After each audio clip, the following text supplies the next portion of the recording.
come to Jesus Community Church. Therefore welcome one another, as Christ has welcomed you for the glory of God. Romans 15:7. Lagro Lifelines. Mom's Lifelines. Magkawinay tayo sa bawat isa, nag-uusap, nagmamahal, nagsasama-sama dahil ikaw ay aking kapatid. Working Mom's Lifeline. Magkaunay tayo sa pagmamahal, Kingsman Fellowship. Pag-ibig at kalinga niya na nagmula sa Ama ang nagpatibay ng ating Malta Lifeline. pagsasama. Magkaunay tayo sa bawat isa sa nagkarang panahon, LifeBridge Lifeline. hanggang sa ngayon, sa himpapawid at sa iba pang Only mabuting Lifeline. paraan, ipinahayag si Kristo sa ating mundo. So in Love Lifeline. Magkasama tayo, Ask Prayer magkaunay Lifeline. tayo sa pagmamahal kay Kristo. Pag-ibig at Unshaken kalinga na Lifeline. nagmula sa Ama ang nagpatibay ng ating pagsasama. Crossroads Lifeline. Magkaunay tayo sa bawat isa sa naskarang panahon, hanggang sa ngayon, Salt Lifeline. sa himpapawid at sa iba pang mabuting paraan, ipinahayag Youth si Fellowship. Kristo sa ating mundo.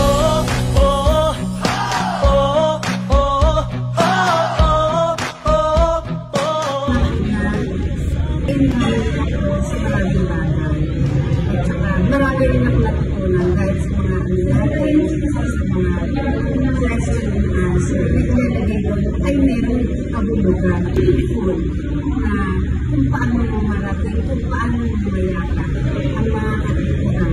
Sa bawat sa mga bawat tao, bawat kasama, lalo na sa mga nakakabait, nakakapinulit, I like when this nag-grow din kami as Christian. Naniniwala kami, nag-grow kami ng gano'n. Nakakita kami ng another family sa crossroad na group namin. Sa akin naman, parang it added dimension sa buhay Kristiyano dahil may mga taong handang makinig sa storya namin at naibabahagi namin aming experience. And vice versa, ganun sila. Kakaroon kami ng parang kalinawan o parang pagtutuon. Meron kaming mga karamay. At the same time, masaya yung nagpupuri sama-sama. Thank you po. Prayers, lalo na po pag nagkakasakit po yung mga anak namin, kami rin po mismo. Ang una po talagang nakikipagtulungan sa amin ay yung mga ka-group namin. Mga leaders na ginagamit ni Lord para kami pagpalain sa lahat ng aspeto, spiritual, physical, emotional support. We are very grateful. Nga ni David, taste and see that the Lord is good.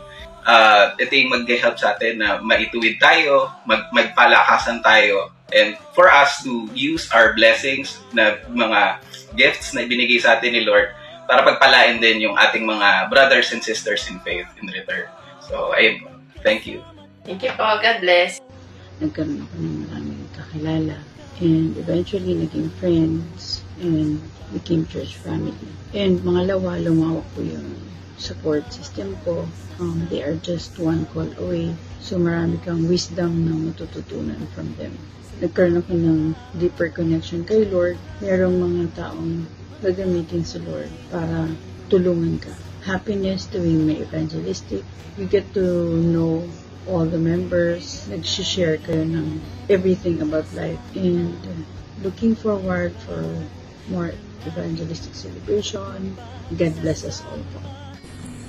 Renewed faith para sa aming mag-asawa, so bigger purpose.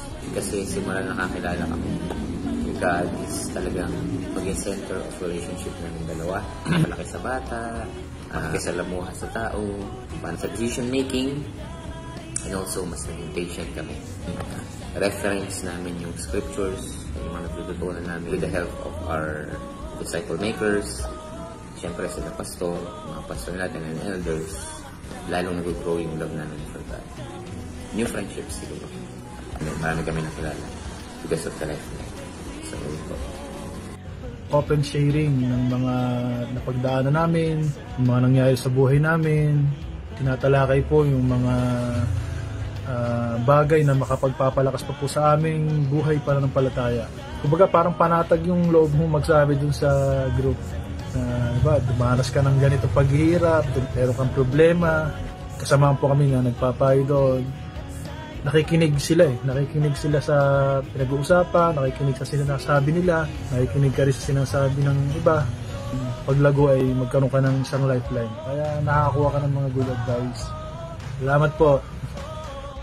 Isa po sa nakakatuwa ay pag umaatin naman po kami, meron kami mga nakukuhang wisdom, knowledge, and understanding.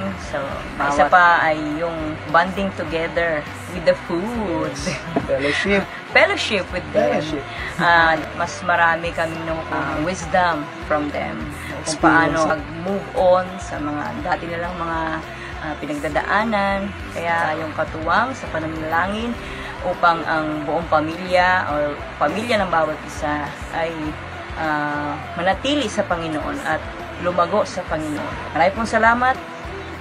God bless.